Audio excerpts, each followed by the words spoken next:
3 in 1 physics chemistry biology all in one. दोस्तों हम लोग इस वीडियो में 12th HSC बोर्ड का पेपर पैटर्न डिस्कस करेंगे। फिजिक्स केमिस्ट्री बायोलॉजी का तीनों का फॉर्मेट सेम है, जो कि 70 मार्क्स का थ्योरी एग्जाम्स होता है और 30 मार्क्स का आपका प्रैक्टिकल होता है। फिजिक्स में, केमिस्ट्री में, बायोलॉजी में ये तीनों का पेपर पैटर्न सेम होता है। तो इसके लिए हम लोग एक ही वीडियो में तीनों सब्जेक्ट का पेपर पैटर्न कवर करेंगे, तो ये आपके लिए बहुत फायदा होगा।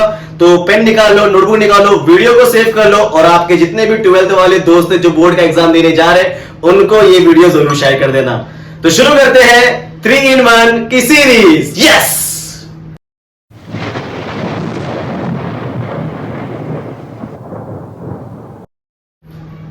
तो बच्चों शुरू करते हैं पेपर पैटर्न का सीरीज। 70 मार्क्स का आपका जो थ्योरी एग्जाम होता है वो किस तरह होता है, तो हम लोग को समझना है section wise section physics chemistry biology का।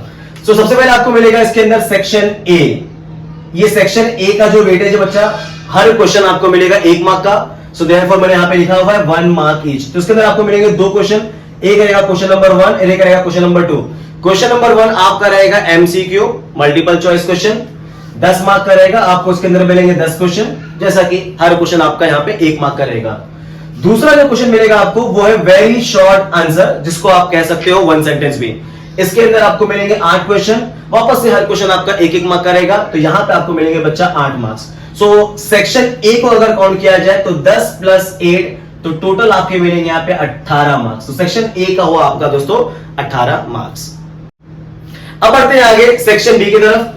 सेक्शन बी आपको मिलेगा इसमें 2 मार्क्स ईच, यानी हर क्वेश्चन आपका रहेगा 2 मार्क का। और ये वाला स्टार्ट होता है क्वेश्चन नंबर 3 से लेके क्वेश्चन नंबर 14 तक। आप देख सकते हो क्वेश्चन नंबर 1, क्वेश्चन नंबर 2 यहां पे था, फिर इसके अंदर आपको सब क्वेश्चन मिलेगा।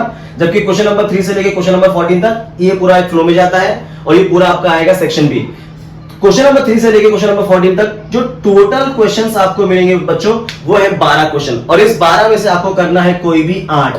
देख लो, जो आपको 8 सबसे पहले क्वेश्चन आते हैं उसी को आपको प्रायोरिटी देना। अगर मान लो आपको 9वां और 10वां क्वेश्चन भी आता है तो आप कर सकते हो, प्रॉब्लम नहीं है, लेकिन प्रायोरिटी आप उसको दोगे जो आपके 8 बेस्ट क्वेश्चन होंगे। ये सारे के सारे बच्चा 2 मार्क्स के होते हैं, तो 8 × 2 तो आपके बन जाएंगे यहाँ पे 16 मार्क्स। ठीक है, तो 8 क्वेश्चन है, 2-2 मार्क्स के, तो आपके बन जाएंगे 16 मार्क्स। और एक चीज और ध्यान देना, हालांकि आप लोगों को पता होगा बट बताना हमारा फर्ज बनता है कि हर सेक्शन आपको नए पेज पे लिखना है। ठीक है, जैसे सेक्शन नंबर ए आपने नए पेज पे लिखा, अगर मान लो सेक्शन नंबर 1 लेने के बाद जो आपको जो पेज है उसका कुछ अगर आपने उसके अंदर कुछ 1-2 लाइन लिखा हुआ तो इसका मतलब ये नहीं उसको आपको यूज करना है। आपने भरपूर पैसा दिया हुआ है, ये बात ध्यान में रखो, इसलिए आप नया पेज इस्तेमाल करो। सो सेक्शन बी जब लिखोगे, भले ही आपने वो वाला पेज का थोड़ा भी हिस्सा लिखा हुआ है उसको हटाओ, नया पेज पे इस्तेमाल करना सेक्शन नंबर बी। और बॉर्डर वगैरह क्लियर बनाना ताकि एग्जामिनर को ये चीज विजिबल कि भाई आपने कितना खूबसूरत तरीके से पैटर्न सजा के लिखा हुआ है, और फिर वो आपको मार्क्स भी एकदम अच्छा देगा। तो ये चीज आपको प्लीज ध्यान देना है। ठीक है, तो ये रहा सेक्शन बी आपका बन जाएगा दोस्तों 16 मार्क्स का। अब बात करते हैं सेक्शन सी की तरफ। सेक्शन सी ये है आपका 3 मार्क्स ईच, यानी हर क्वेश्चन आपका रहेगा 3 मार्क्स का। वापस से नए पेज पे स्टार्ट करना। सो क्वेश्चन नंबर 15 से लेके क्वेश्चन नंबर 26 तक होता है आपका सेक्शन सी, और इसके अंदर आपको जो टोटल क्वेश्चन की संख्या मिलेंगी वो रहेंगे 12, और 12 में से आपको यहाँ पे सॉल्व करना है 8 क्वेश्चन। ठीक है, 12 में से आपको यहाँ पे सॉल्व करना है दोस्तों 8 क्वेश्चन। अब जैसा कि ये सेक्शन 3 मार्क्स का है, तो एनी 8 के हिसाब से अगर 8 3 मल्टीप्लाई करेंगे तो हमें मिलेगा 24। इसका मतलब ये हुआ हर क्वेश्चन आपका यहाँ पे रहेगा 3 मार्क्स का। तो ये 3 क्वेश्चन एक बड़ा क्वेश्चन भी हो सकता है, या कभी कभी क्वेश्चन ब्रेक के फॉर्म में भी आते हैं। जैसे मान लो पहला क्वेश्चन आपका 1 मार्क का, दूसरा क्वेश्चन आपका सब क्वेश्चन मिल जाएगा आपको 2 मार्क का। तो इस तरह का पैटर्न आपको देखने मिलेगा। एडवाइस वही है, जो आपको पहले बेस्ट 8 आते हैं उसके पीछे भागना, उसको पहले सॉल्व करना। बट इनकेस अगर आपको एक्स्ट्रा बातें पता है, 9वां क्वेश्चन 10वां क्वेश्चन आपको मालूम है, तो आप उनके साथ भी जा सकते हो, लेकिन प्रायोरिटी उन 8 को देना जो आप एकदम कॉन्फिडेंट हो कि भाई 8 में से मतलब 8 क्वेश्चन है जो मैं 8 सॉल्व करने वाला, तो मुझे पूरा 24 मार्क्स या 23 मार्क्स देगा, तो आपको प्रायोरिटी बच्चा उस पे देनी है।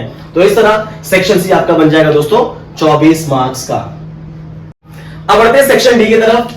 सेक्शन डी आपका होता है बच्चा 4 मार्क्स वाला, यानी हर क्वेश्चन आपको यहाँ पे मिलेगा 4 मार्क का, और ये स्टार्ट होता है क्वेश्चन नंबर 27 से लेके 31 तक। तो इस 27 से 31 के बीच में आपको मिलेंगे 5 सवाल, और इस 5 में से आपको करना है बच्चा 3 सवाल। अब जैसा कि हर क्वेश्चन यहाँ पे 4 मार्क का है, तो 3/4 आपका हो जाएगा यहाँ पे 12 मार्क्स। ठीक है, तो 5 में से आपको कोई भी बेस्ट 3 सॉल्व करना है। वापस से वही चॉइस आपको देना है, अगर आपको चौथा क्वेश्चन भी आता तो कर लीजिए, नहीं आता तो कोई मसला नहीं, लेकिन आपको 3 यहाँ पे बेस्ट सॉल्व करने। तो वापस ये फुल फॉर्म, ये जो आपको जो यहाँ पे क्वेश्चन मिलेगा मतलब एनी 3 में, तो मान लो एक क्वेश्चन दिया हुआ, उसके अंदर आपको सब क्वेश्चन मिल सकता है। कोई 2-2 मार्क का होगा, या 1-2-1 मार्क का रहेगा, या 3 और 1 मार्क का रहेगा, तो डिपेंड करता है क्वेश्चन किस लेवल का, उस हिसाब से उसके अंदर ब्रेकर आपको उस तरह का आपको ब्रेकेज इसके अंदर आपको देखने मिल सकता है। तो इस तरह आपका बन जाएगा बच्चा ये 12 मार्क का। तो ओवरऑल अगर आप काउंट करते हो तो आपको देखने मिलेगा ये 18 मार्क्स और ये 12 मार्क्स, और 18 और 12 आपके हो गए 30, 16 और ये 24, ये हो गया आपका 40। तो ओवरऑल आपको मिलेगा बच्चा 70 मार्क्स। ये तो 70 मार्क्स का पेपर हो गया,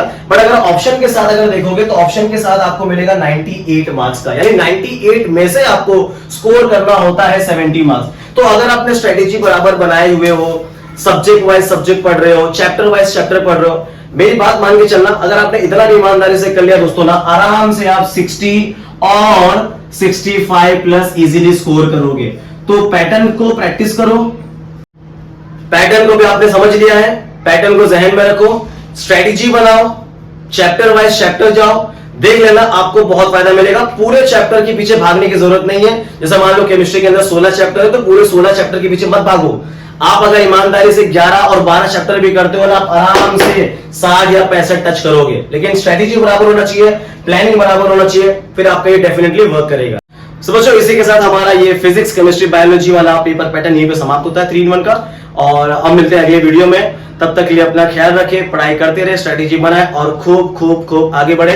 मेरी दुआएं, मेरा आशीर्वाद आप सभी लोगों के साथ है यार। डेफिनेटली आप लोग बहुत अच्छा करोगे, एनर्जी बना के रखना यार, पक्का आपका काम हो जाएगा। ठीक है, ऑल द बेस्ट, और व्हाट्सएप चैनल भी ज्वाइन कर लो। थैंक यू सो मच यार।